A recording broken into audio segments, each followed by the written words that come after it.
Ford Zidlow took a strong lead in the championship last week, winning both race 1 and 2 at Misano. Will Verstappen be able to close the gap here at Monza today, or will we see a new challenger enter the battle for the top spot? Hello everybody, I'm Tim Peck, joined today by Jesse Lee and Christian Stricker. Welcome to the RCI GT4 Championship. Jesse, it looks like it's going to be a very dark race today. We lost the track earlier. Hello, everybody. Welcome into RCI TV. And yeah, it's very dark, Tim, to be completely fair with you. It's hard for us to see, let alone the drivers out there in competition tonight. And I think if you were trying to make Monza more interesting, turning out the lights is a good start. I say Monza is probably one of the tracks that doesn't need to be made more interesting. Personally, it's one of my favourites to watch simply because of the chaos you get on the first corner. So I am very, very excited to see how all of this plays out in the dark. Of course, we will be having 2 races today, both 20 minutes long. But before we get to that, we will be going into a qualifying session that lasts just 10 minutes. So, going into quality yesterday, who do you think is looking good at the moment? Let me guess. Toward Zidlow probably will take pole in the pro class, if I had to guess. I will say Joe Gleason in the 135 has looked strong all session long. Redford has caught him, but even still, I would be looking at Joe Gleason in the lower class. I will certainly keep my eye on them. One thing I have noticed, speaking about who is driving strongly, is everyone mentioned so far is currently driving a Porsche. And if you look at those Porsches and where they're placed, all of them seem to be towards the top of their own splits. So I'm thinking that the Porsche is going to be the car to beat today. And luckily for most people, that is the car that they have picked for this championship. Of course, one thing that we have on this championship is we are back to running both splits in the exact same lobby. So we have 40 cars on track right now. And, well, we saw that last week at Misano, and it made it very exciting for qualifying. Everyone was fighting to find that space. And now we're here at Monza, arguably a smaller track. Jesse, I don't know how people are going to find space to do their outlap here. Yeah, it is an absolute lot of cars. Normally, by this particular point in the championship, race 3, I think it is, you have quite a bit of cars that have signed out or starting to miss rounds, but that just isn't the case. And in fact, hasn't really been the case in RCI in 2022. So all that taking into consideration is meaning that we have a very large field. And normally Monza, I wouldn't say it's the hardest place to find space, because even if the track is packed, and it is a shorter track, mind you, because it's just mostly straightaways, it's inconsequential. But you're absolutely right. 40 plus cars here tonight. It is going to be a struggle. And also added to the fact that it is dark, people are going to be more prone to missing braking zones, making mistakes. It's all going to make for it a very exciting 10 minutes as qualifying gets started at 2 a.m. of all things. It's just starting to laugh because of the amount of cars all trying to come out of the pits at the exact same time here. And you're right, this is definitely going to be an interesting time to see how they find the space. But you're also correct in saying there's a lot of long straights here. Of course, leading up to the final corner, you have one really long straight, and I think that's a good chance to just sort of put your foot on the brake a little bit, maybe slow down and just prepare to give yourself some space for the first long straight. So I imagine that is what we will be seeing the most cars doing here. Verstappen, first out of the pit, is eager to set a fast lap this time. Just missed out on pole position last week at Misano by a mere 10th of a second, so they will definitely be looking to have the edge and even start on pole here today against Tord Zidlow, who so far in this championship has looked absolutely unstoppable. But you can see the cars now, they're coming around the Lesmos at the moment. Basically, as we've been saying a couple of times now, it's just a case of finding the space at the right time. The track is very, very dark, and I'm struggling to tell who is who here, Jesse. We are going to be set for a very, very long race with a lot of cars that look pretty much exactly the same here. Yes, it is another Tim Peck, Jesse Lee broadcast where we're guessing at what we're looking at. And if this is your first time with us in the booth, bear with us. It is very dark for us as well, and hard to see some cars. If there's no distinctive markings on some of the cars, it is very difficult to tell them apart, and it will certainly be the case. Christoph Verstappen in the 747, as always, for NSN Racing, the leader of the cars that did get out of pit lane, will get first crack at a lap here and looks to be coming out into completely open space and air here. An absolutely brilliantly timed move to not only get out of pit lane first, but also to have everybody else clear. And that's just not something that Verstappen can predict. He has to kind of get lucky. But first lap there, and you saw the car in the background go wide. And that is exactly what we were talking about, the darkness wreaking havoc here in the chicanes already. That is going to be a massive setback for the car that did have to cut that chicane there, because now they have to find some space for themselves amongst other cars which are just trying to get their quali lap done. So it's going to be that whole lot harder now to just be able to find the space. But Verstappen has looked very comfortable around Monza so far. Had a very good first chicane by the look of it, and is still looking very confident as they approach the Lesmos now. So we will be able to see how fast lap Verstappen does. I believe from what we saw in practice, we're looking at 156s, 157s here for a pole time. So we will see how it turns out. It looks like Verstappen's gone a little bit wide there. I'm wondering if he invalidated his lap there. I think it was invalidated, so Verstappen's first lap is not going to count. And I was just thinking, Jessie Lee, qualifying in this championship is 10 minutes long, and when Verstappen crossed the line, he already only had 8 minutes left. You don't have a lot of time to set the fast lap you want here, and with laps being around 157, basically you're getting 4 or 5 laps to get your perfect lap in, and that is it with qualifying.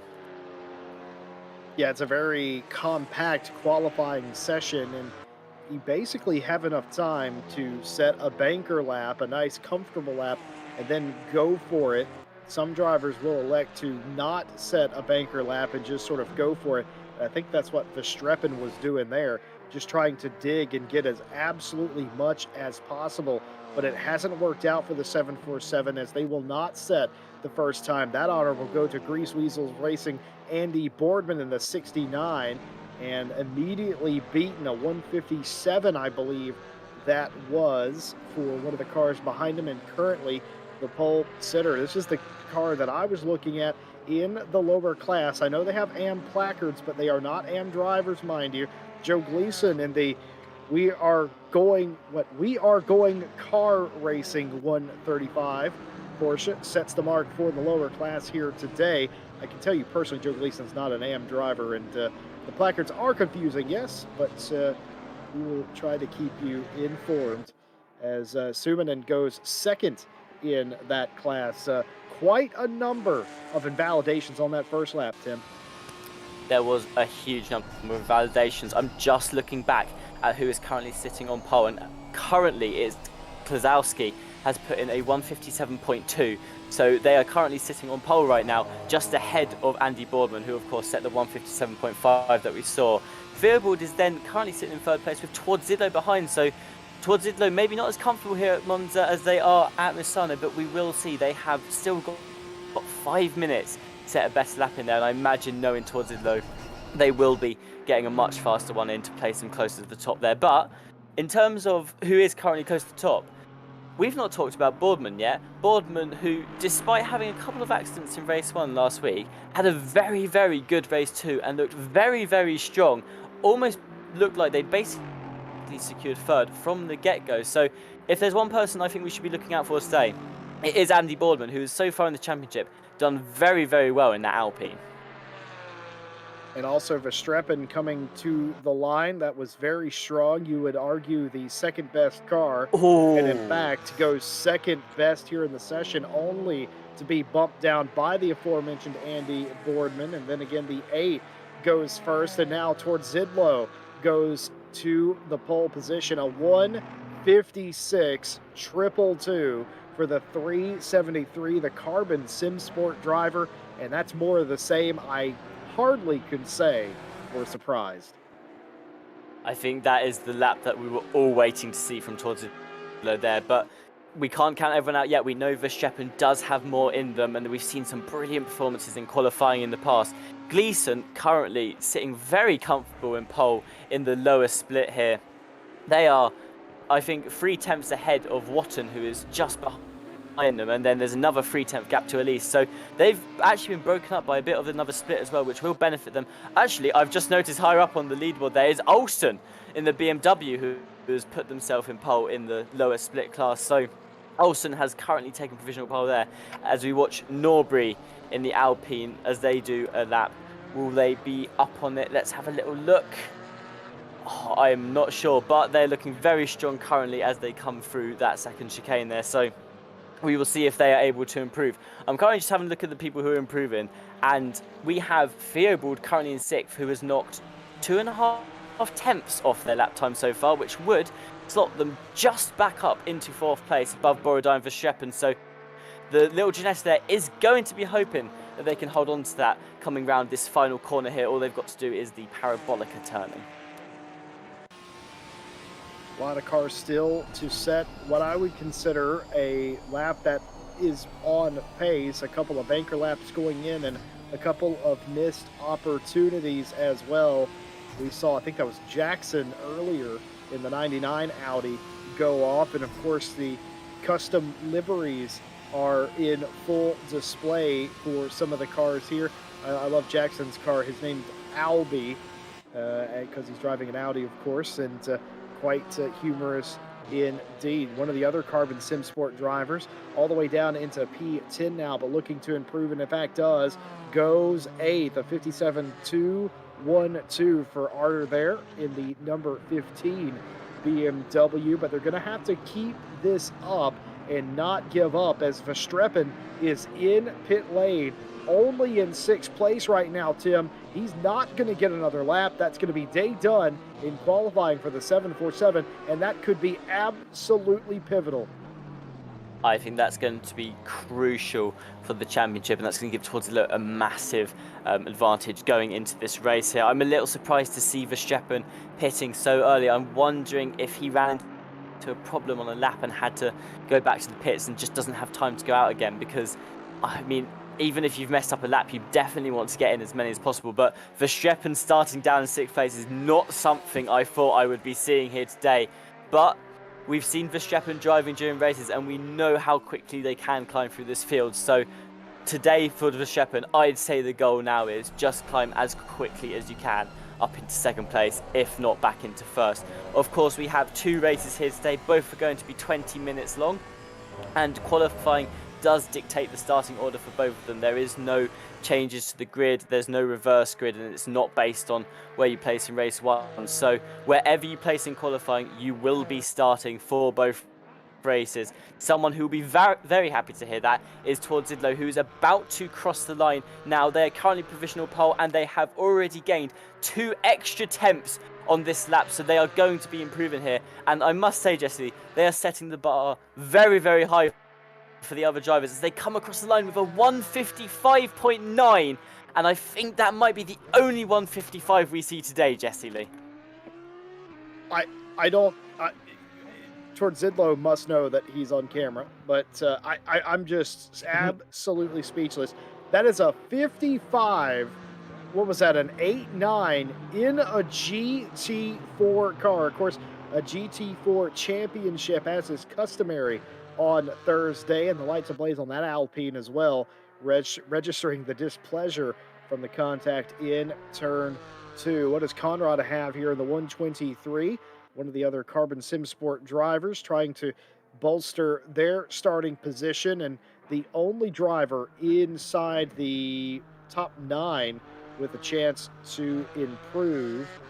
But we'll see if that is indeed a possibility for them. Nope, they have either invalidated or given up the lap. Only a handful of cars here left to qualify, and they're absolutely dropping like flies, pulling over and ending their laps. Must not be tracking anywhere near a positive lap. Where do you stand on that, though, Tim? Giving up, let's say you've lost a couple of tenths and you give up before the end. Surely you'd be asking yourself what might have been if you do that.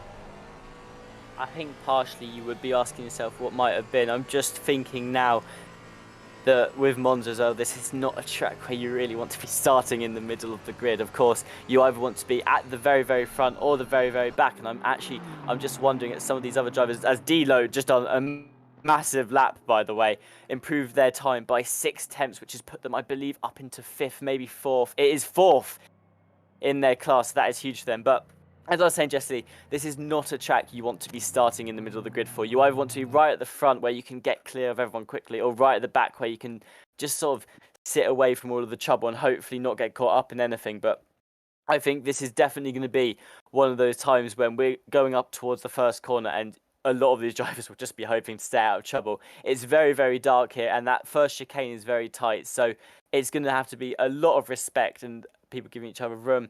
But someone who's going to be very happy with how their qualifying went, Jesse, is towards Zidlo. They will be sitting on pole for both of the races, followed by Klazowski, and then Andy Boardman will be starting in third for the second race running as well. So those who will be very happy with their performance so far. Borodai will be in 4th, and Jackson will be in 5th place. So those drivers will be very, very happy. And here they all are on the track right now. We have 2 minutes and 30 seconds until the outlap starts, and then we'll be in for the first race here. And honestly, I'm very excited to see how this one plays out. Verstappen, who stopped his qualifying early, decided to go to the pits because either they had a mistake or they just weren't feeling it today, is now all the way down in 8th, just ahead of Kingston Lee. So we will see how Verstappen deals with the start. And, well, it goes back to what I was saying. Is 8th where you really want to be starting here, and how much of it is in your hands? So, Jesse Lee, looking at this grid and how the qualifying's unfolded, what's your big prediction for race 1? Oh, it's the same as earlier. It's absolutely no different. Towards Zidlo is probably going to drive away from this field unless something happens behind him. We all know Andy Boardman is not the kind of driver that's going to sit in line and allow the race to be dictated by other people. Boardman is going to fight tooth and nail.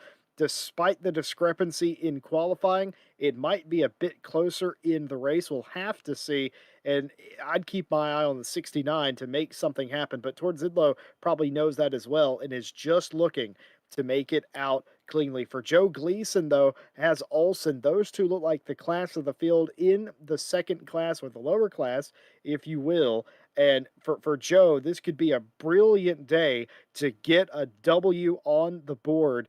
But he's going to have to go through Olsen, who has been battle-tested in this championship so far, has led some of these races. It's going to be very interesting. And don't count out Sumerman in the third place position in the 84 as well. All of those legitimate contenders today. It's going to be very exciting. A couple of questions just from chat that we're going to clarify.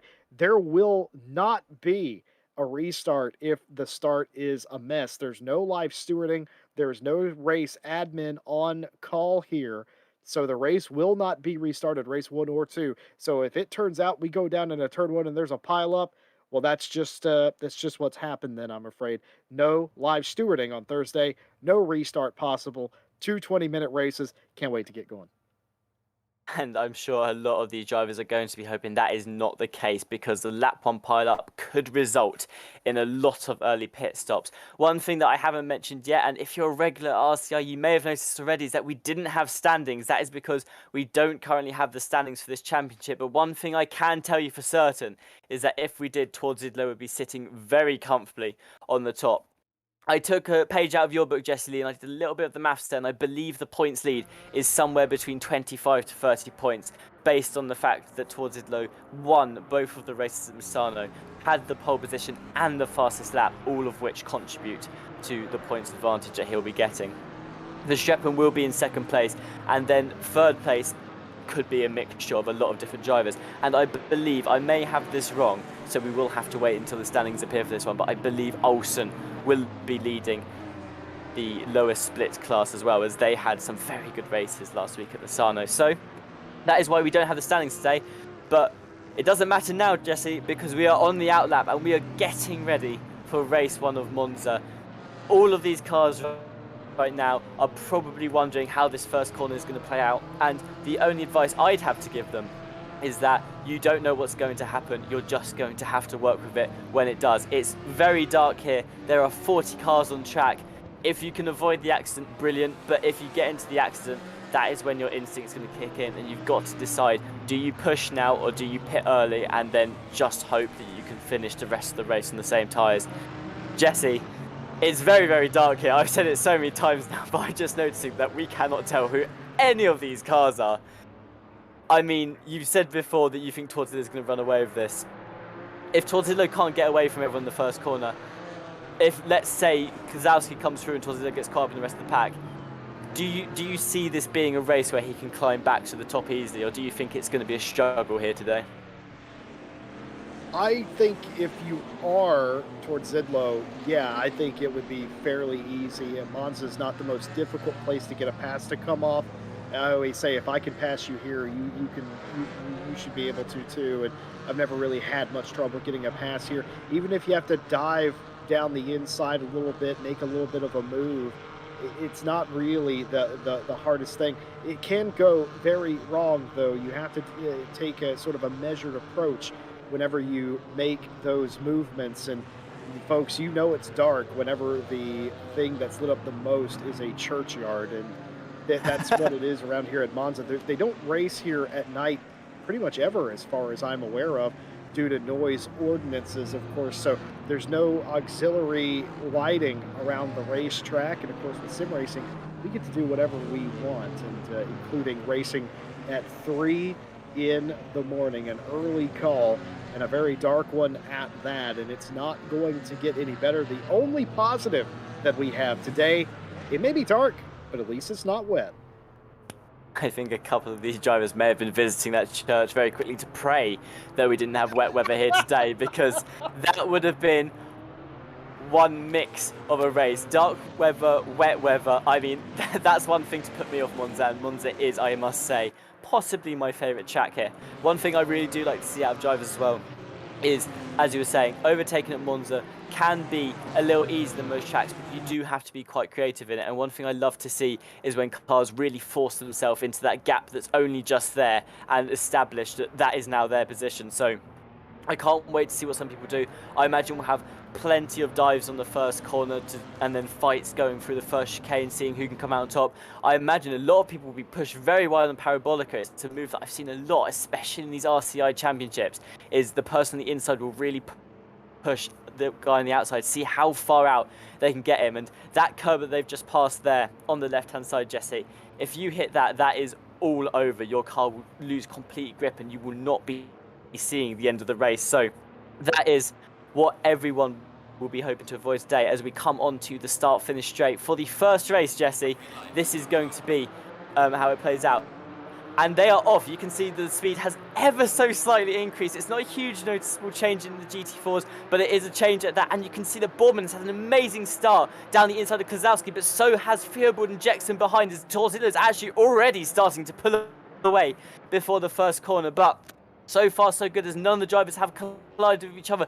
Some of them rode the inside curb a little bit there, but for the most part, Jesse, they are all through. And I must say, as Monza starts go, that is fairly textbook, although I'm starting to notice now the background has got a little bit bumpy. But for the drivers that were involved in that, at least you're all still facing the right way there.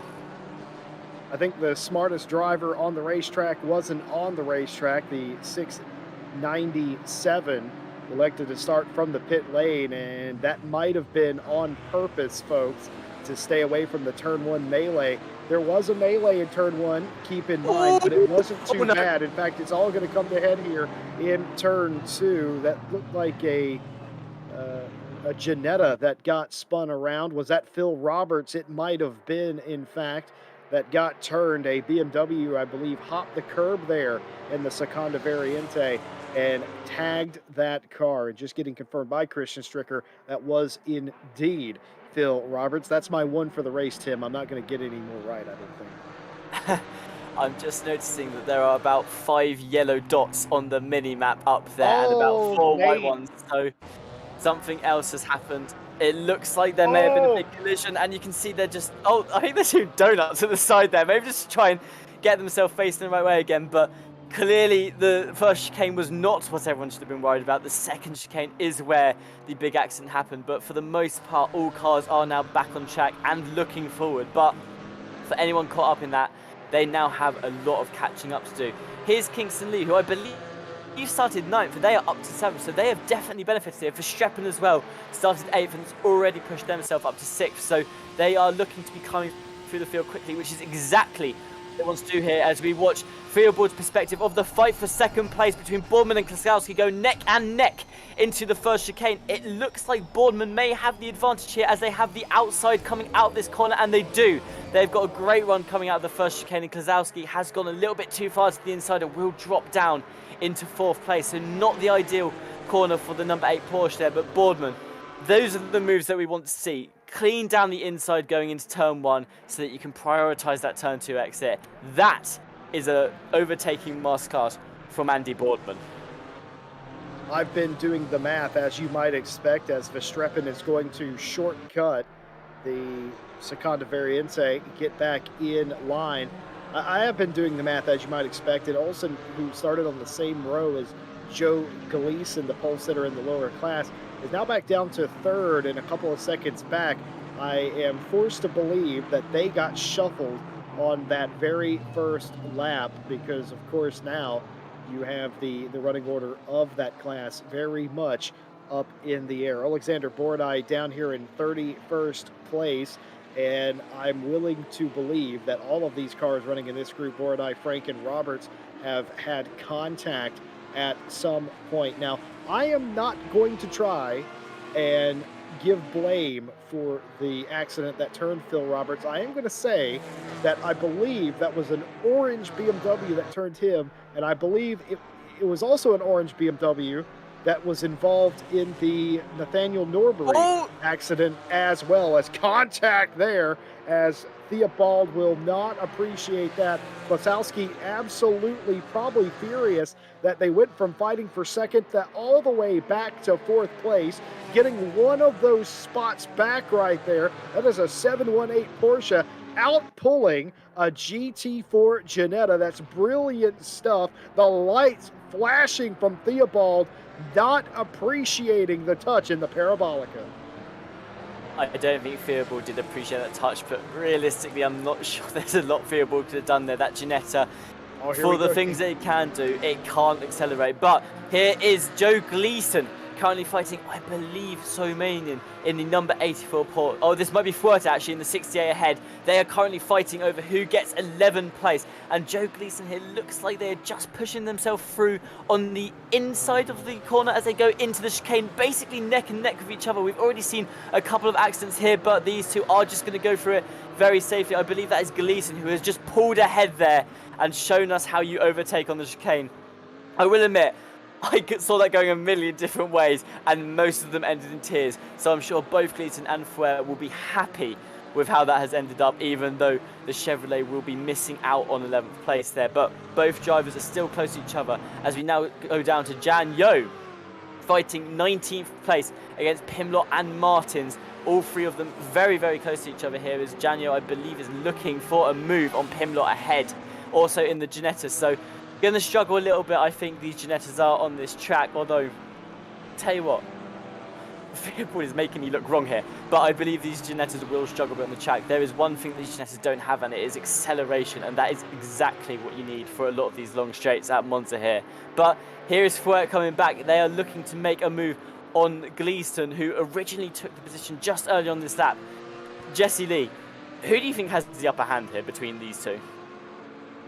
Oh, Gleason going wide here. If I had to guess, it would be probably Gleason for the time being, but the 68 in the higher class in the Chevrolet getting by there. But look at the suck that Joe Gleason has. Have you ever seen Joe Gleason suck that much? I don't know, but that was an excellent drive, and there's just such a disparage, a difference between the 718 and the 911 Porsche. The 911 Porsche known for being one of the slowest cars in a straight line, and the 718 can not only suck up but pass a V8 Chevrolet. That's incredible stuff. Arguably, Gleason may have been doing something tactical when they went wide there, because they went wide, they tucked back in, and then you saw the power the suck had there just let him through way before we even got close to the first chicane. So Maybe there was a tactic in that. Maybe they just went wide, and luckily there was someone there to pick them up and help pull them along through that start-finish straight. But either way, Gleeson showing the power of slipstream here at Monza, as Olsen here is looking to make a move on the Porsche head. Almost got knocked off the track there. Very tight going around the first Lesmo, and now a little bit behind for Lesmo too, but definitely not over. If they can get a great exit here, then the power of this BMW will help them to get ahead by the chicane. It looks like they've got a much better exit than the Porsche head. You just mentioned how the Porsche does not have a lot of pushing power on the straights. Well, if there's one car that does, it is the BMW. The BMW is the fastest car for the GT4s in a straight line, and well, Olsen has just shown us exactly how to just make the chicane before the Porsche does. I tell you what, get into a Ascari and going into it that tight, that is something to make you nervous, and Olsen has just made it look very, very easy, albeit tight there, Jesse Lee. I just want to point out that we're laughing at our broadcaster, Christian Stricker, who is making all sorts of noises. He's loving the racing so far, and why not? I do know, I think the 197, I believe that's Jordan Daly. That's not Jordan Daly, that's Max Power in the 197 who's went off. There was another car that's went off. This is an Ascari, by the way. I know you can't tell that because it's dark, but something else occurred here. That car, now that looks almost mechanical in nature, like something has gone wrong. So there was another car that was causing a slow zone there too, but it doesn't look like the two were related. 197 Max Power going the right direction, and all things are good now all of a sudden with that car. Meanwhile, up front, Klazowski has gotten by Boardman for what is effectively the second time.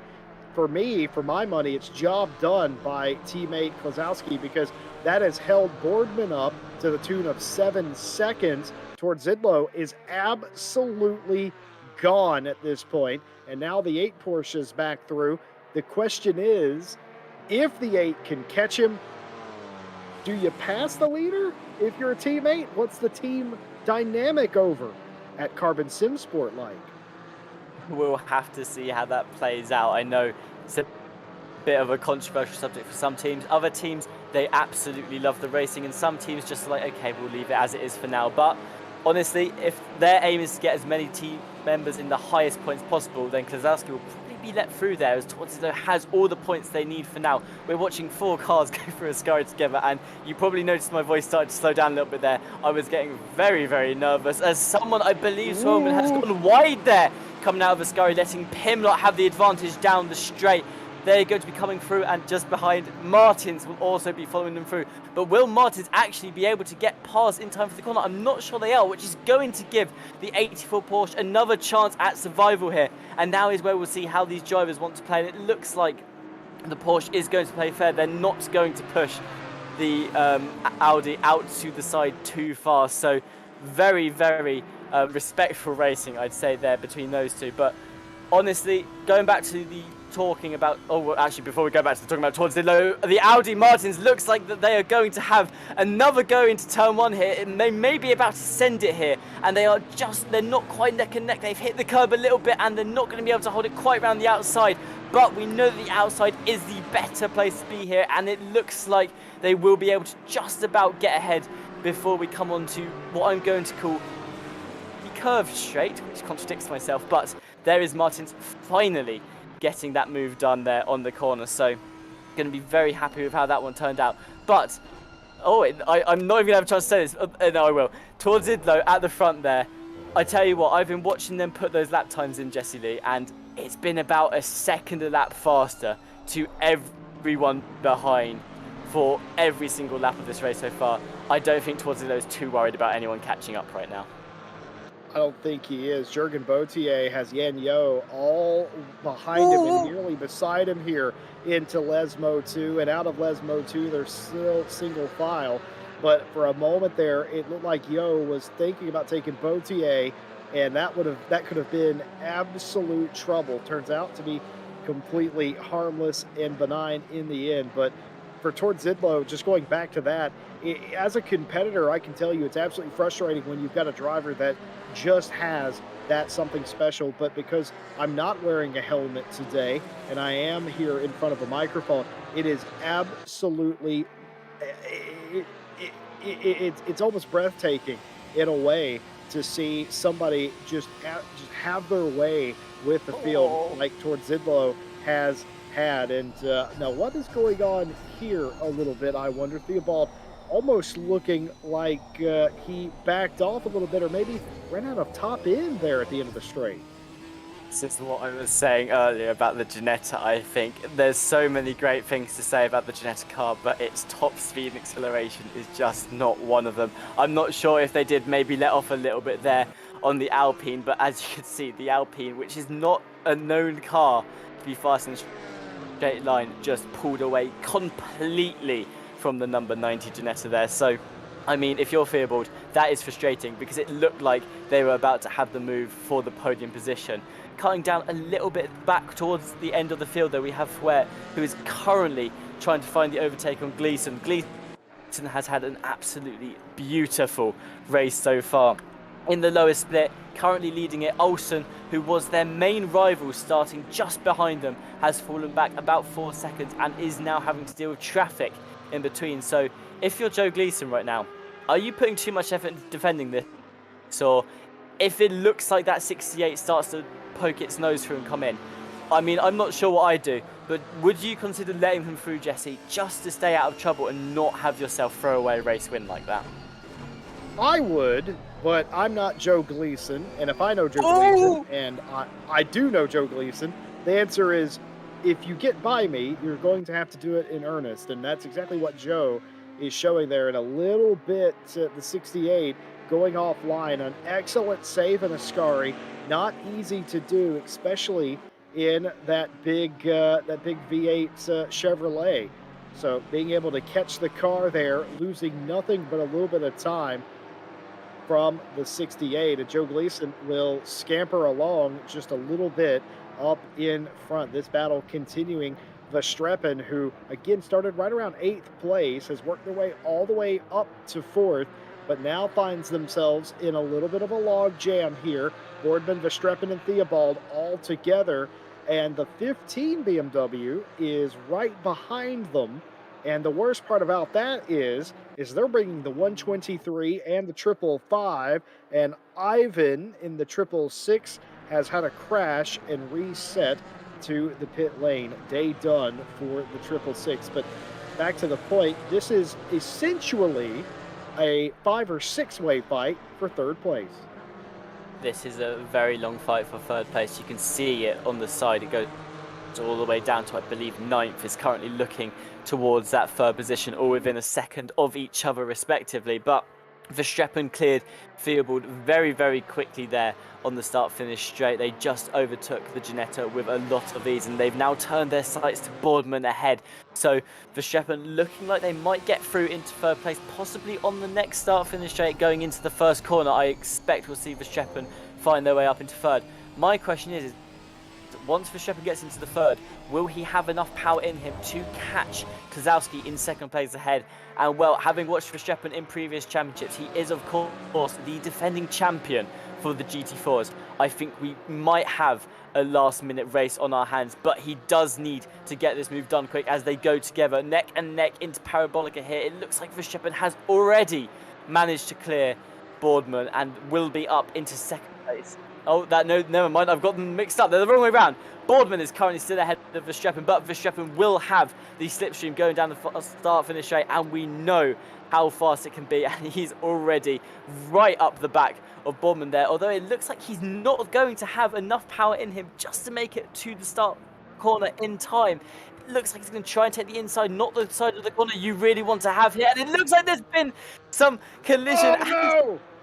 Oh, that is Boardman and Verstappen touching. Verstappen eases off to let Boardman back through, but another car ends up cutting the chicane there. A little confused as they managed to gain positions even though they let off to make sure that didn't happen, but that has been a massive hold-up, which has brought all 6 cars fighting for that 3rd place back bunched up together. So Verstappen not managing to get it done on that corner. I've just noticed, Jesse, there's only 3 minutes left in this race, and I don't think Verstappen has time to catch 2nd. I think they're going to have to push a little bit harder if they now want to get into third. And Kingston Lee has found their way up from 9th into 5th and is looking towards it himself as well. There's been more contact on the track and both have entered the wall there. That is not going to go down well with the cars, and I imagine they're both going to have a lot of damage now, which will affect the performance for the rest of the race there, Jesse. That's not what you wanted to happen. Stephen Theobald contact with the 123, and they go around in Lesmo 1. Yan Yo, by the way, still fighting the good fight against Bautier in the 16. Pulls out here, exiting Lesmo 2. Might have the run. It's McLaren on Ginetta, and as we've documented in this race, the Ginetta typically doesn't have the legs down the straight. It will be around the outside, and in fact, there it is at the end of the straight. Just not enough grunt to stay alongside, but a sketchy way to go through Ascari for Bautier after being forced to take the inside for the first part of that turn. Ends up being benign, but almost could have been an opportunity for Yan Yo. Meanwhile, we're going to take a look at this. This was the Theobald contact. Yeah, just got in there and didn't really have a hope for that to come off cleanly, I'm afraid. It seems to be a common occurrence there. As who is this going very, very slowly? I believe that looks like Jackson is having some sort of issues and is now pulling into the pits. So I imagine they've just hit a wall somewhere, possibly Parabolica. I know the wall can stick out a little bit here. Oh, was it? Okay, then maybe they're just making it round after the lap then. So they've finally made their way back to the pits. I wonder if they will come back out again. But, actually fighting now in the first turn is Ellis. And they're having a lot of tapping with the car beside them. Porsche on Porsche here. And that was a lot of contact between Ellis and the number 84 there. So I don't think either of them are going to be too happy with how that turned out. Ellis is, of course, I believe now ahead of Sominen, so they are going to have the upper hand here. So we'll see if someone can now bite back. It looks like they're looking for the inside of this chicane here, and they are just about going to stick through, but it doesn't matter because Ellis will hold their line nice and firm and is still on the inside coming into Lesmo. So Ellis has still got a lot of defense to do, and there's not a lot of chance to get a break here at Monza, but it looks like they're clear of Lesmo 1 now. I think Ellis might have it from now on and might just be able to take a little bit of a breathing break as they're coming round here. Yes? Do you want to hear the funniest thing? I do want to hear the funniest thing. Is coming to get the last lap here, basically going to get one extra lap of racing in today. And now the question is, did anybody short fill their car assuming that this race would end near the time? Basically, with him crossing the line with 25 seconds to go, means that you need another 2 minutes of fuel to get to the checkered flag today. We might see some cars run out of fuel. I don't know. I know a lot of people in ACC love to try and get as close to the number as they can, and if anybody has messed that up by a lap today, they might be in trouble. It is a free extra lap here at Monza. I think a lot of these cars are going to be hoping that they have filled up enough. Personally, I'd always have put that extra lap in just to be sure, but as you said, there are a lot of drivers who will try and get the fuel exactly perfect and may not have calculated that quite as well as they'd hope. Borodai there is fighting, I believe that was Bautier, for position there on the start-finish straight, and it looks like they messed up the corner ahead and they're just going to be backing each other up there, but both have managed to make it through that first corner. And I will admit, they're getting ever so close to each other. I thought they were going to take each other out in the Parabolica there as they almost touched going around the edge there. Someone who's got a front row seat to this battle is Jan Yo, who so far has had a fairly textbook race down here in the top split, but watching from 18th position, they're watching the cars ahead as the number 16 car Bautier takes a little bit too much curb there, although they do manage to hold it together. This is going to be their final lap, so if Bautier wants to find their way through Borodai and if Yo wants to find their way through the two McLarens ahead, they need to do it now, and they don't have a lot of time left because Towardzilo is about to cross the line to win the first race here today at Monza.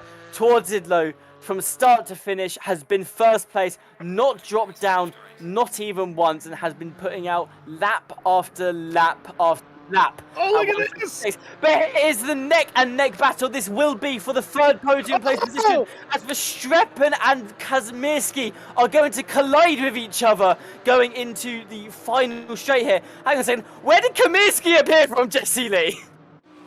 That was absolutely incredible stuff. Kazimierski, who was sort of waiting in the wings, is going to steal third place.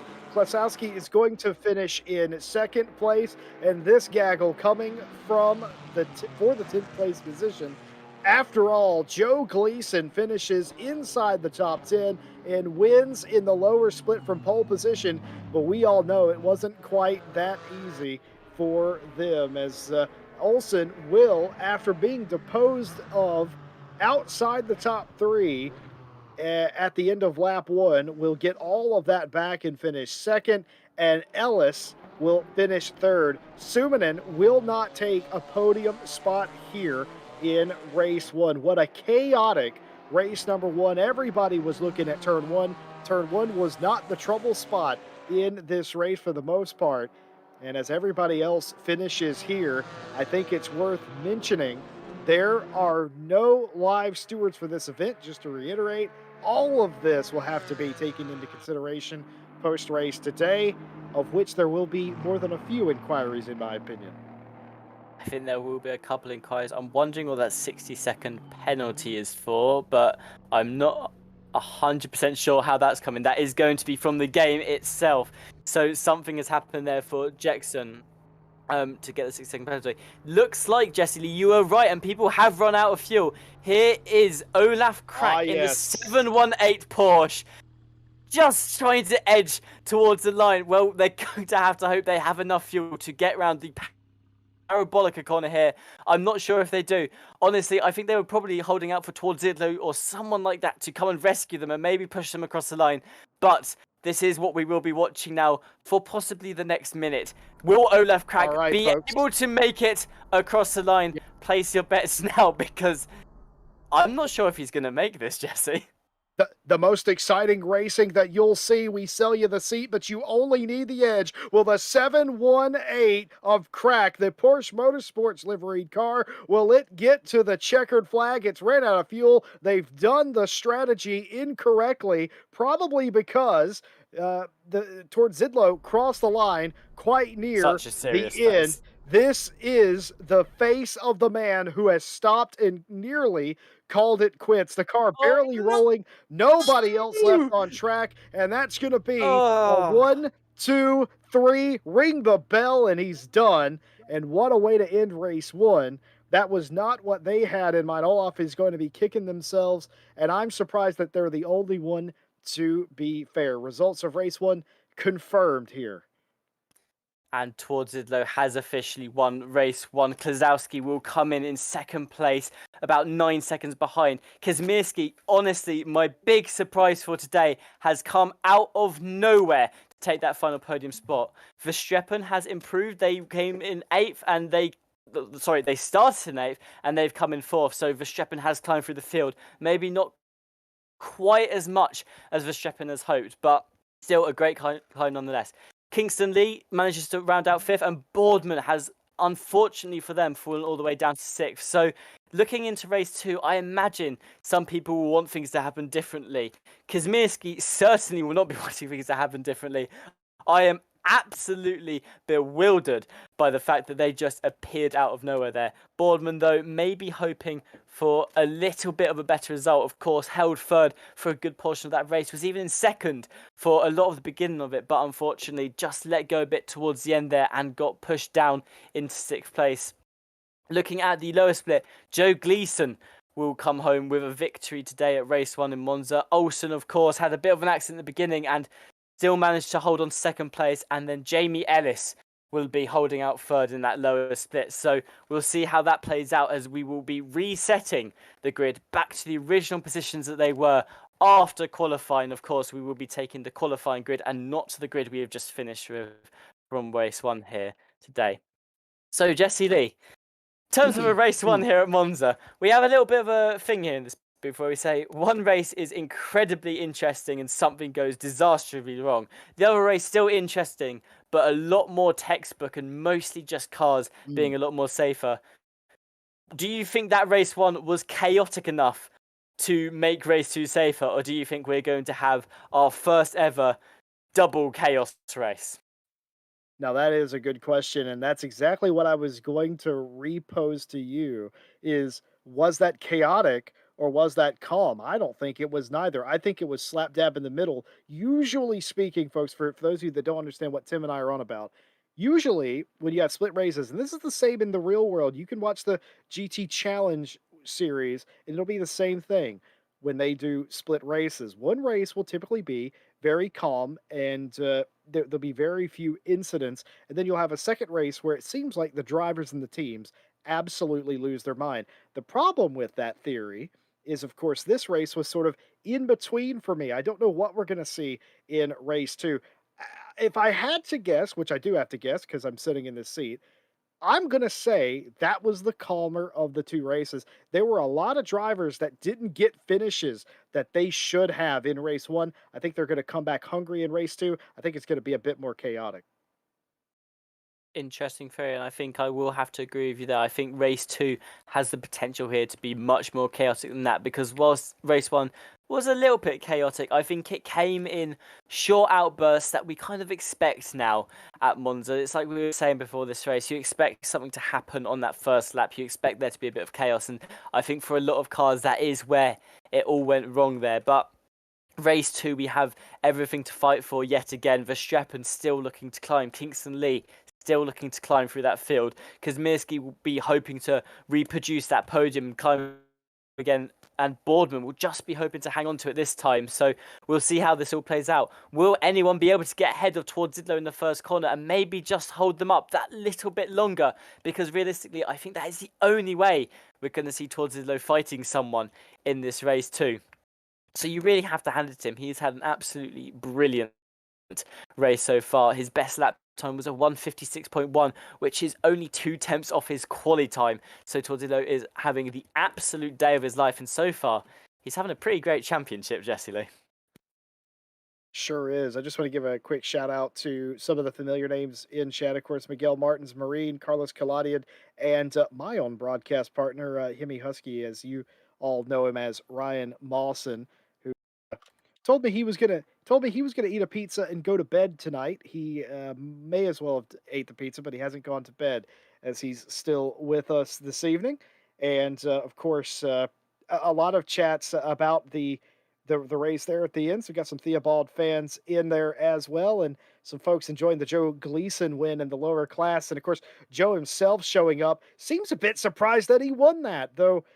To me, it looked like he was the odds-on favorite and closed it out. Doesn't expect it to happen again in race two. So we're gonna have to pay very close attention to right around the 10th place spot. Miguel Martin's back in chat again saying that race two will be even more fun. Hopefully, we can only hope as we get ready for race two. Race two, exactly the same, like Tim Peck said. No changing of the order. It's based on qualifying. Towards Zidlow got an absolute break, Tim, where he had his teammates gang up on Boardman and get that gap so that basically towards Zidlow could go into cruise control immediately. Do we see the same thing here? We'll have to see. I think we possibly will see a similar thing here. Everyone has been reset back to their original qualifying positions. So, as we just said, there's a lot of climbing to do for some of those drivers lower down. Just like to take, whilst we're waiting, a quick moment to mention our partners here today. We'll talk about them more after the race, but at the bottom of your screen, you can see Race Department, AK Informatica, Driver 61, Fanatec, and Sim Racing GP. Those are the partners of RCI here, and we will be talking about them after this race. But I tell you what, Jesse Lee, I'm very excited to see how this first corner goes, because all I can see in my head is chaos right now. Although I will say, in the past, when we've expected chaos, that is usually when things go calm. But speaking of the team tactics that you were talking about here, if either Jackson or Klazowski can stay ahead of Bobbin through that turn one, I imagine we will just see them cause as much chaos as possible and hold them up. Towards it, though, all he has to do is stay ahead. And once Torzidlo is ahead, we've seen it happen now 3 races in a row. He will just run away with the race. He will set hot lap after hot lap after hot lap. And providing he doesn't run out of fuel, will be taking a very, very easy second race win here at Monza. So we will see how that will pan out. Going back to what Joe Gleason said, they may not have been expecting that race win down there in the lower split, Jesse, but I tell you what, we watched them quite a lot in that race one, and I have to say that was some phenomenal racing. Gleason taking it to the highest split and putting himself very high up on that leaderboard, and I think it was a great job Oh and a my. well-deserved win there. What is the livery? That is terrifying, and I would not want Is that this Yan person Yo's behind car? me. That is Yan Yo's car. That Oh is dear. Well, Janjo's car. I will tell you this. We of course custom liveries a thing in RCI competition now. We've seen them pop up in various championships. You don't have to have a custom livery, mind you. You can use a default one if you like, but That's the a lot nicer. option to have fully custom liveries. That's the Albi car. You are allowed to have them. Some teams have elected to, some teams haven't. That's perfectly fine. The option is what's important, and we have seen some very interesting creations. But I think Yo is going to have to answer some of our questions for his after the race because I'm not too sure what that is all about. But all the drivers out on track. By the way, the 697 that started from pit lane a race ago, that was Jordan Daly. Daly did make remarkable progress through the field, and I'm starting to believe now that either it may have been on purpose, it might not have been on purpose, but either way, this time I think we'll be starting in the position they qualified, which is inside the top 10. So we'll have to see what the 697 can do as a newest competitor inside the top 10. Can Joe Gleason beat Olsen and Suminen again? We'll have to see if that's the case. Did Boardman, the big thing for me, Tim, did Boardman learn anything from race one? He almost had Torzidlo and then got swamped by Klosowski and Jackson behind him. So almost got it right. Can he do something different this time that maybe gets him in the lead? If you get yourself in the lead, you give yourself a chance to control the race. I think that's what he's looking to do. That will certainly be what he's looking to do. I do feel very, very sorry for Boardman here. He is surrounded by the 3 Porsches, all on the same team here, and all of them will be looking to hold up Boardman as much as they can if they get through. So Boardman, they know what they have to do. They have to get ahead on that first corner, but whether they can do it, that is going to be another story. I'm wondering, have we lost someone in this top of the field here? Because I think Verstappen and Kingston Lee may be starting one higher than they did before, but that can only help them because, as we saw, Verstappen and Kingston Lee both climbed through the field rather quickly in the last race, and they will be looking to do that again here. But currently on our outlap, we have just gone through the Lesmos. Some cars still are coming through now, and they're approaching Ascari ahead.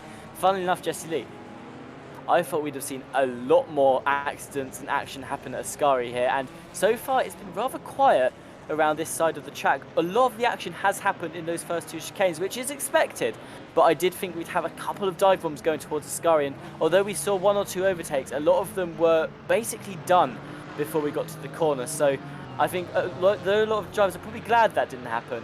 I think we're going to see a lot more happen here in race 2, with people maybe making a bit more of an effort to go down the inside, or just even try and race someone around Ascari, in which case it's going to be that chaotic race that we're both wondering if we're going to see.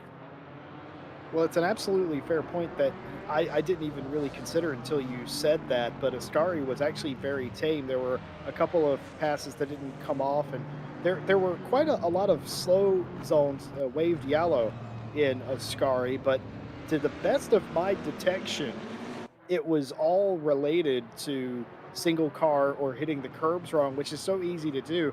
I think there maybe was 1 multi-car incident in Ascari. Like you said, the hot zones were the Lesmos and the first and second chicane, realistically.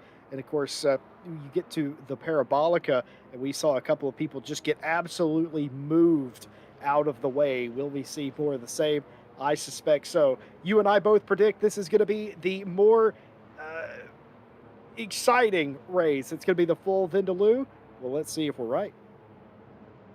There are currently 5 Porsches on your screen right now. All of them look exactly the same here in the dark, and it is looking rather confusing, of course. You've got Twardidlo, Klazowski, and Jackson all sporting the exact same livery, so they look the same, but even Verstappen and Kingston Lee both look fairly similar as well, so we'll see if we can keep track of them all as we are now approaching the start-finish straight here. We're just going to go across the line, and they are going. Boardman not quite had the start they had last time, and it looks like they're going to be behind Klazowski going to the first corner, but Klazowski might be about to bring the battle to their own teammate Twardidlo here as they look for the inside going into the first corner. This is exactly where they want to be. Will they make the move on Twardidlo? It looks like they're not going to, and they're just going to tuck in behind, although that almost gave Boardman the opportunity to come through, but Jexton taking the fight to Boardman themselves, seeing if they can make the round out podium. But I tell you what, we were expecting a lot more chaotic of race, and there is a big crash happening right now as it continues in the aftermath here, as we see cars still going to collide. Is this a replay of what just happened, Jesse, or is this the second chicane? It is indeed. I think, yeah, this is the replay of what happened. But we're too far back to see what actually caused it. That's just the aftermath with a couple, Torkel and a couple of the other cars. And it happened in front of there. And if you've seen one turn one incident, you've seen them all basically fighting over space where there is none. So a large part, I would say the final third of the field involved or at least slowed down by an incident, but you could argue that 16 realistically got the worst of all of that. Twardidlo leads Kozlowski in the 8th, Boardman 3rd, and Kazimirski now working their way into the 4th place, but still side by side. Stephen Theobald not willing to give that spot up, but will continue to contest. Holds on to it for the moment and look behind. That is Verstappen and Jackson there. 3 wide, thinking about it. They're thinking better of it as they enter the Parabolica. Very close racing indeed.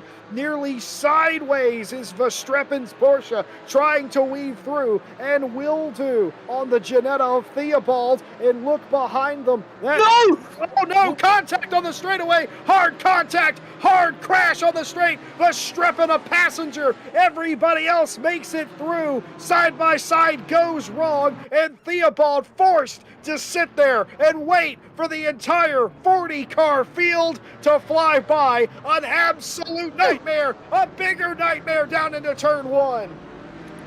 It all went wrong in the space of about 5 seconds there, and you just saw it coming. The Porsche was looking to overtake Verstappen ahead, and sadly the Ginetta of Theobald was just caught up on the side there, and there was no room for the move to happen. The Porsche swings out, and well, Theobald ends up facing the wall and then the wrong way. So they are now out of this race. They've gone back to the pits. They will not be continuing. What happened there? It looked like someone else might have been in the wall. I'm not sure if they were shunted a little bit wide, but that is not the corner that they were hoping for there. I think someone else has just met their fate too. But what happened on the first chicane as well, I'm not 100% sure, but it looked like a car jumble is going into the second chicane. The cars are still fighting here. Here is Franken versus Ellis, and Franken looks like they are going to be ahead of Ellis here. They have made that move happen, I believe, just before the chicane took place, and Franken is just having to fight their way through a field of a lot of the red-labelled drivers here. And, well, Jesse Lee, that was a very chaotic lap so far, but it is not ending here. It's now Borodai is making contact with, I believe that's either Forrester or Roberts there that's just made contact with Borodai, and both cars will be meeting the wall.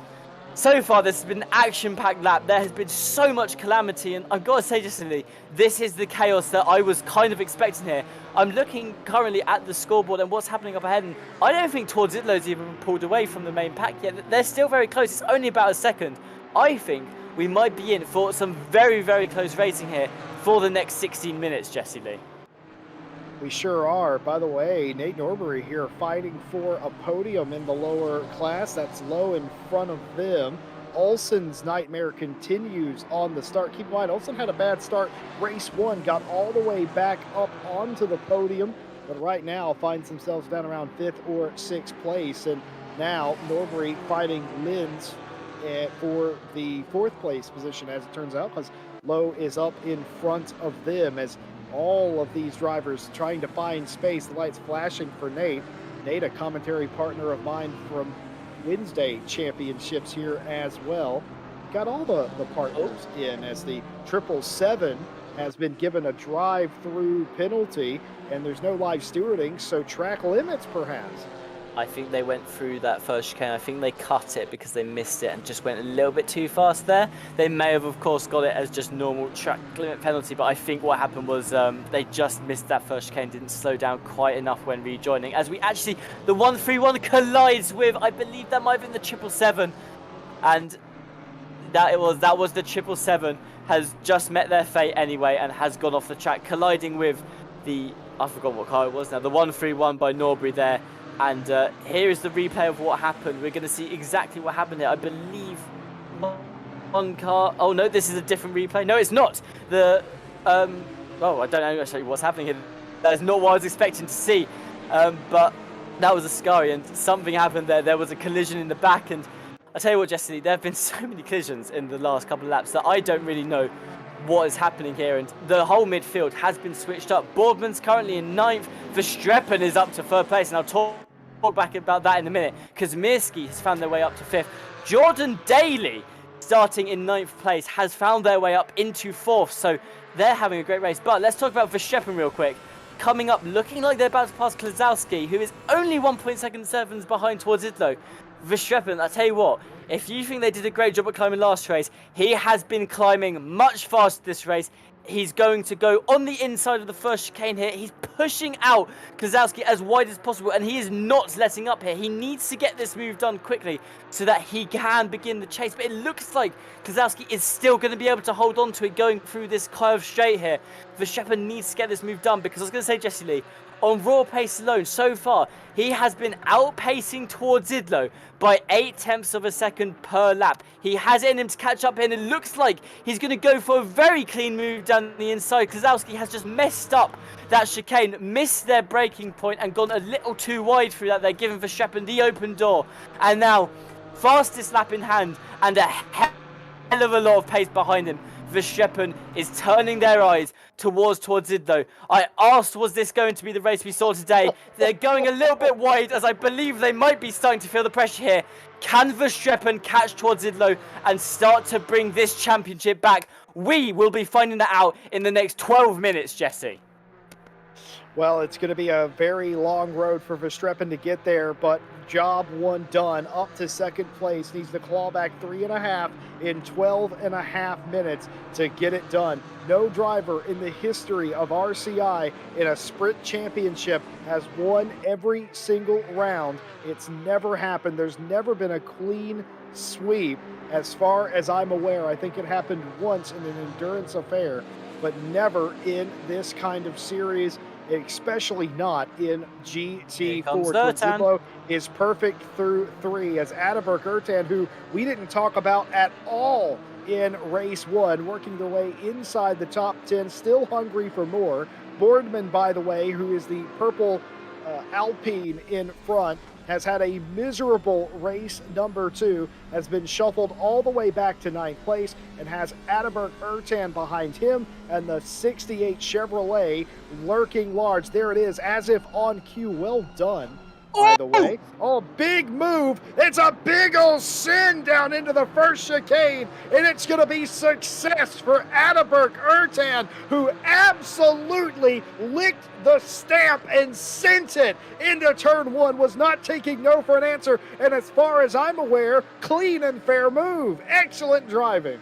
There are dive bombs, and then there are clean dive bombs like what Ertan just pulled. That was absolutely amazing. Boardman left a little bit too much of a gap, and Ertan just pushed himself through it there, making it done cleanly. No contact at all between the Alpine or the McLaren there, and frankly, that is amazing because that could have gone wrong in so many ways there, but Boardman just hasn't been feeling it here at Monza today, not made that defense successfully, and is now looking to find their way back through Ertan here, and I'm not sure they're going to be able to do it. They're looking, Ertan has just planted himself in the middle of the track and looking so confident as we come into race 2 now, but the Alpine is looking for the move and is looking for the speed here as we come up the straight towards the Ascari. Not going to be able to get ahead of the McLaren before we make it to the corners, and I think that's just going to have to be them accepting that they've lost it now, because Ertan is not slowing as he goes through Ascari there, and I don't think the Alpine is going to have the pace to keep up with the McLaren on the straight. But here is what's happening a little bit lower down on the field, with the Porsche going for the move on Norbury in the Alpine. Maybe this is the fight for 5th place in the lowest split. Not being able to make it happen is Ricciardo, but certainly not falling back too far. We'll have a lot more chances as we still have half the race left here. I'm turning my attention once again towards the front of the pack, Jesse Lee, with Verstappen, who is just chasing down towards Zidlo. And I mean, we were talking about the teammate dynamic between Zidlo and Klazowski. It must be pretty good, because Klazowski brought his buddy Zidlo 3 seconds of time. It was 1.7 seconds when that fight started, and it was 3 seconds once Verstappen finally found their way through here now. So Verstappen is certainly going to have a long chase ahead of him. And Zidlo, well, let me tell you, Jesse, he's found his pace now. He's back in the 156.3s. Yeah, you talk about a good teammate in Klazowski. That's absolutely hard to find, but we saw it down into turn 1 where Klazowski did not force the issue, backed off a little bit on the inside of turn 1, could have forced that issue, didn't let Zidlo get out in front single file, and they all made it through. And that's we call that co-opetition in American racing. And meanwhile, this two, it's going to come to blows. Contact between Boardman and Ertan. Contact between Boardman and the Chevrolet. Contact between everybody. It's very close quarters racing here, and nobody's been sent off, but it's very close stuff indeed. And everybody sorts themselves out, but for a brief moment, it looked like something more nefarious could have potentially happened and had done earlier in the race. But in this occasion, they get it all sorted out. Jackson in the 99 has free-fallen through part of the field and is now all the way back to 11th place in the Albi 99 Audi. Suominen leads in the lower class and has a pro car in between him and Joe Gleason, the winner of one race ago. But Suominen has done an excellent job getting out in front, has a massive lead in the lower class.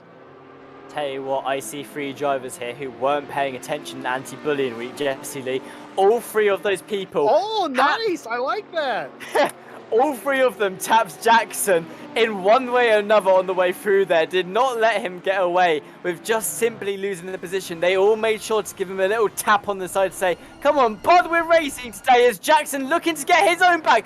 Does an Ertan send down the middle, but does not make it stick quite as well. It's going to have to take the run off road and rejoin safely, and will also have to yield this position as well by the look of it. So Jackson looked like they tried to take a page out of Ertan's book there and did not make it stick quite as well as Ertan did. But I tell you what, that could have gone a lot worse. We could have seen a lot of cars there piled up on the first corner, Jesse Lee, and we didn't. Looking again back to Ricciardo and how that is doing with Norbury. Well, still looking at the rear of the Alpine here and still trying to find a way through is Ricciardo, but not managing to do so currently in the Porsche. They're being threatened from behind by Franken in the other Audi in the top split, so having their own problems to deal with right now. But I tell you what, Minion in that first place there in the lower split, I tell you what, I wasn't expecting it, and I'm wondering what happened to Gleason and Olsen there, who were holding first and second and have now slotted down into second and fourth. I tell you what, Jesse, it's not over for them, but something clearly happened that we missed, and I'm wondering, will Joe Gleason be able to catch up and get his second race win here at Monza today, or is this just going to be a win for the 84 Porsche ahead? It's a very good question. Olsen didn't have a good start to race number 1, didn't have a good start to race number 2. Now, I know Gleason was leading that class. We got very distracted with the battle for second and third place in the pro class. And when I glanced back down, Suominen had a 4-second gap, and now that Pimlot's back clear, Gleason is gaining a little bit. Speaking of Suominen, who is getting passed again and again by Neil Pimlott, I feel like these two are going at it, and all that could be doing, we'll have to see when they trip the timing for the sector, but that might just be helping Joe Gleason catch up. In fact, it isn't somehow helping Joe, as he lost a couple of tenths in that sector. But even with Suominen fighting Pimlott for 13th place, he still somehow going faster than Joe Gleason. A brilliant drive by the 84 Porsche. This is Frank Olsen, and we talked about them having a dreadful race one start, and they recovered for that for a podium. Looks like they're on the march to try and do that again with D-Low in front of them. Well, I tell you why Gleason isn't catching is because he is currently leading this pack that you were just talking about on the screen. He is having to fight off both Lowe and Olsen to defend their second place here in the lower splits. So we're going to once again watch what's happening a little bit lower down. It looks like Gleason has gone off the track and will be losing that position that they were trying to hold on to so dearly here. We're going to have a little replay of what happened. It looks like they got shoved from the car behind, but I tell you what, if that's paid to anyone's attention, it's going to be Olsen's, as Olsen is now going to fight their way up into second place, and now it'll be him chasing down the first place in the lower split. But Gleason, though, had a calamity there and did touch on the second chicane and will now be both slotting a bit further down the field. We'll wait to see exactly where it is they have turned out once they come through the sector, and it looks like I think Joe Gleason has managed to hold on to P3 here, but Lowe cannot be said to have had the same luxury as they've fallen all the way down into 6th in their split. So Gleason definitely not out for the count, but has got a long way to go. And Olsen, well, we thought that Gleason wasn't doing a great job at catching and was falling behind by 4 seconds. Olsen now has 6 seconds after getting caught up in that mess to catch up with the 84 Porsche head. So for So Minion right now, I mean, that's just a dream situation unfolding behind you. They're racing themselves and you just have to stay on the track. Yeah, I was going to say the biggest winner in all of that was Suminen, who got Gleason out from behind him and also gained a couple of seconds in the process. By the way, that wasn't a move on Gleason. That was completely accidental. We're just trying to follow them into the Seconda Variante, and it just, they got close. They touched in a very delicate part of the track where your weight's shifting, and it turned both cars. And it's absolutely accidental through and through, and you just hate it for both of those drivers who are racing for what was second and now at best racing for just about third place. This is Damon Lowe, who is getting worked around the outside by Miguel Martins, who is a frequent user of our chat. And is that Alexander Bourdais in the background flashing every single one of them, letting them know they're coming through? Bourdais certainly wants to have their location known. I believe that was them flashing just to say, look, I'm here, please do not let me get tangled up in this mess. And I think that is probably what a lot of these cars are hoping for currently, because, I mean, this race 2, it's been the chaos we thought it was going to be so far. And it looks like, actually looking at this, Martins, bit of damage there on the front screen. I'm wondering if this has been picked up from all of the incidents that we saw them involved in earlier, and certainly will be affecting the car, especially on the straight. So Martins is going to be looking to find their way through the lower split ahead. The Alpine Norbury is currently standing in their way, and I tell you what, Norbury has had one amazing race so far. I have just jinxed him in saying that. I have just jinxed him. Absolute as they lose it. Oh no, they're still spinning. Commentators curse Tim Peck does it like nobody else, serving them hot and fresh. Nate in the wall comes true. The prediction comes true. Tim curses his first driver, and it all just comes undone for Nate Norbury, who was doing a decent job here. But that little Alpine can be tricky to handle, and I think you saw that in the Ascari right there. Yes. I tell you what, that was something that I wasn't expecting to see as I was talking about Norbury there. But now that I think about it, probably should have been as Bourdais is looking to make a move down the inside of turn 1. That is not Bourdais. That is someone else on Bourdais. And they have just hit this inside of the curve and are going to lose it there. But for what was a great move down the inside and looking like yet another clean dive bomb, that is a very quick end to that corner there, and Bourdais will be very, very thankful that they are not going to lose the position they did there. But going back to what happened with Norbury there on that corner, it's the one thing I was expecting to see a lot at Ascari today, and so far haven't seen at all until then, which is the sleeping policeman on that final turn of Ascari. If you hit that wrong, if you get just the wheel on the edge of that sleeping policeman, you lose the car exactly as you did there, and it turns to the left and it just goes straight into the wall. There is no stopping it. So for most of those drivers to have escaped that to that point, a very big well done to them. And I'm very sorry, Norbury, for handing you the commentator's curse there. Oh, dear. Unfortunate timing in its greatest. You work with that guy by proxy, you know. He knows where your locker is here at RCI. Zidlo out leading the race 4.5 seconds, not nearly the gap that it was in the previous race, but pretty much the same result. One extra lap. Across the line with about 25 seconds to go. Verstappen still chasing, but not nearly close enough. Verstappen has bigger worries anyway. Klazowski behind him by just 1 second. Daly, who we touched on earlier, has driven up to fourth, and a brilliant job they've done. Kazimirski feeling out your top 5. Meanwhile, in the lower class, Suminen has cruised to this win over Olsen and Ricciardo now, who is your new third place in that class, as we watch Rob Franken here trying to take the position. Contact from behind. Was that Borodai, who just didn't look like they were on the brakes at all, and absolutely cannonballed Rob Franken there.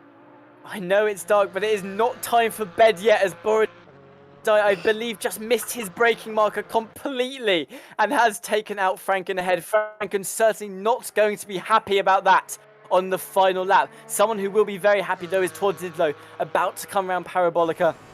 They are on their final lap, as they are the one leading this race. This will be, Jesse Lee, the 4th race they have won this season. And how many races have we had this season, Jesse? We have had 4. Zidlo is on their way to having an all-out Grand Slam victory in every single race so far. Will he be able to continue doing it in next week's race? Well, you will have to come back and find out, as Zidlo crosses the line to take race 2 here at Monza. Verstappen will now cross ahead of Klazowski. They are 2nd and 3rd, so Verstappen having a much better race than they did last time round. Jordan Daly, what a climb from him, comes up from 9th into 4th after having a particularly tough race 1, finds what they need in race 2. Kazimirski, having yet another great race, will come up in 5th, and Jackson will be there in 6th place to round out that top 6. And I tell you what, those top 6 have fought absolutely hard here today and have done a brilliant job of it so far.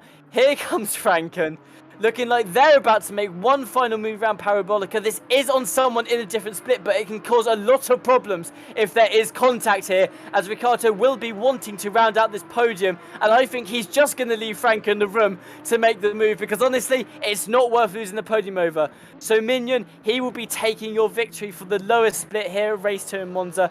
Olsen will be coming in 2nd, and Ricciardo will be rounding out the podium in 3rd place. Lowe will become 4th, and Gleeson, who had an amazing first race, will just have that unfortunate bit of luck here and will slot in 5th. Those are your top 5 for the lower split. And I've got to say, Jesse Lee, we thought this would be a much more chaotic race. It was much more chaotic, and it has been very, very exciting too. I will say though, I think everyone's going to make it to the line this time. I don't think we're going to be having any fueling issues this time round. Well, you know what they say, fool me once, shame on me, fool me twice, shame on you. But I think you're absolutely right. Everyone getting to the line here, results of the race confirmed. And a big shout out to Ricciardo, who we didn't talk about at all. Maybe they were 5th in class. They end up getting rewarded, Daniela Ricciardo, with a absolutely brilliant 3rd step of the podium in the lower class today. It was hard fought for the 2nd and 3rd spot. Several drivers, if my tally is correct, 5 different drivers were on the podium, 2nd and 3rd spot today. And of course, there could only be 2. Brilliant stuff, as there will be a lot of congratulations for Zidlo for winning 4 in a row. But I feel there will be, Tim, a lot of questions asked of some of the driving in race 2. Well, we can already see one of the questions unfolding there as Norby put, who was that in chat? And I'm sorry, I was having a little chuckle at Max's response of just, me?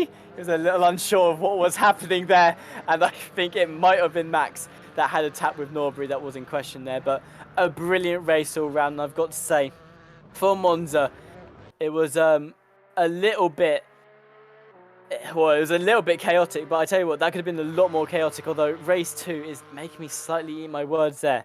For those of you that want to watch way more of our RCI races, we have got a very exciting week to show you ahead. Tomorrow we'll be back with Friday GT3. Jesse Lee and Mike Jones will be casting that with the American commentating special, as it is. Saturday we will be doing a qualifying, which I believe will be casted by me, Jesse Lee and Mike Jones yet again. That is the qualifying for the first race of the World Tour. It will be a 1 hour plus special of cars that will be doing a half an hour qualifying stint, followed by some hot lapping to see who will be placing in the Super Pole quali. So we'll see how that all turns out. That is tomorrow starting at 6 o'clock. Night Owl will then follow at 11 o'clock later on. That is going to be casted by I have no idea who. Jesse will have to let you know on that one. The two Ryans, they will be back on Monday with the Monday Euromasters 2. Ryan Gill and Ryan Mawson, absolutely brilliant commentating duo. I highly recommend checking those two out because it is just a joy to watch them with the Euromasters on Mondays. And the Wednesday DDC will be commentated by Jesse and Nate. They will be back next week as well. So those are the RCI races yet to come. If you want to catch any of those, then make sure you hit the bell, you like and you subscribe to this channel so that you don't miss out on any of the action here at RCI.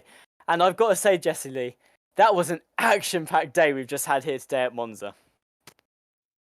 Well, I mentioned there would be a lot of questions that were asked, and they certainly already are being asked. There's a lot of post-race stewarding necessary. And of course, we do remind you that the results, although confirmed, are definitely not final and are pending post-race penalties. I feel like we may get some shakeups on both podiums because of that very reason, but we'll have to find out next week. We hope to have standings for you next week. We do apologize for the absence of those, but Tim, an absolutely crazy day in the dark, and we didn't expect anything different. We got pretty much what we expected, but a bunch of deserving podium finishers here today. Brilliant stuff. And on a completely different note, Tim, folks at home, this was Tim's first race running the show. First ever time he's ever done that. Absolutely did a brilliant job running the show today, Tim. Brilliant to work with you. Thanks for having me. Oh, thank you very much for joining me. It's been an absolute pleasure to commentate, and I must say, what a race to begin my journey on. That was so action-packed, and I'm really glad that I got to lead that. Anyway, it is now time to thank the partners. Thank you for the clapping in the background there, Christian. That is our broadcaster who is just making a lot of noise in the background, as it was. He's a Tim Peck fan. He's a huge Tim Peck fan, and I tell you what, I'm a huge Christian Sugar fan. We cannot put on these GT4 Thursdays without him. He's done an absolutely amazing job, and his broadcasting, as we've said on several races and occasions, has always managed to be looking exactly at the action, no matter where it is. A big thank you to all of our partners that help to make these races happen. We've got racedepartment.com, your source of sim racing news and mods. AK Informatica for providing our server solutions. Driver61.com, you can get 25% off your driver coaching by using our discount code. The link for that is in the description, or you can go to driver61.com to redeem that. Fanatec, your one-stop shop for the best sim racing equipment. You can use our affiliate link again in the description. It won't cost you anything. It also helps us out with the server cost. Simracing.gp, are you tired of public lobbies? Well, if you do Monza, I probably assume you are tired of public lobbies, because that's what isn't a public lobby at Monza. Well, if you join Simracing.gp, they are a community-based sim racing group, and they will help you get into those non-public lobbies where hopefully racing might be that little bit safer. But thank you very much for joining me today, Jesse Lee. It has been an absolute pleasure to commentate this race, and I've got to say, we've had some outstanding races in the GT4 seasons across the last few months, and going line in line with Donington and Snetterton from the season before this one, I've got to say, this was probably one of the best in terms of fighting. Thank you very much for joining me, Jesse Lee and Christian Schicker, and to all of you who joined us today in the chat. It's been an absolute pleasure having you all here, and I hope to see you next week when I'm actually just going to check where we will be going. I believe it is Zolder, but I'm just going to confirm this quickly. It is Zolder. We'll be back on Zolder of February the 10th, Thursday, same time as we were today. Do not miss out. Will Zidlo win both races again? Is he going to have the Grand Slam season he wants? I tell you what, Jesse Lee, I think he might have it in the bag. He's looked so strong so far. Yeah, he sure has. Of course, the season doesn't get any easier. Zolder, Snetterton, Imola coming up. The final 3 rounds of the championship, 2 races apiece. Nothing changes there. The question now becomes, can Zidlo win every single race and be the only person to win every GT4 race in a season? We'll have to find out. We will have to find out. A big thank you once again to everyone who has joined today in the chat. I hope to see you all next week. And don't forget, if you want to get those notifications, hit that little bell icon and... well, we'll see you next week, everybody. Goodbye.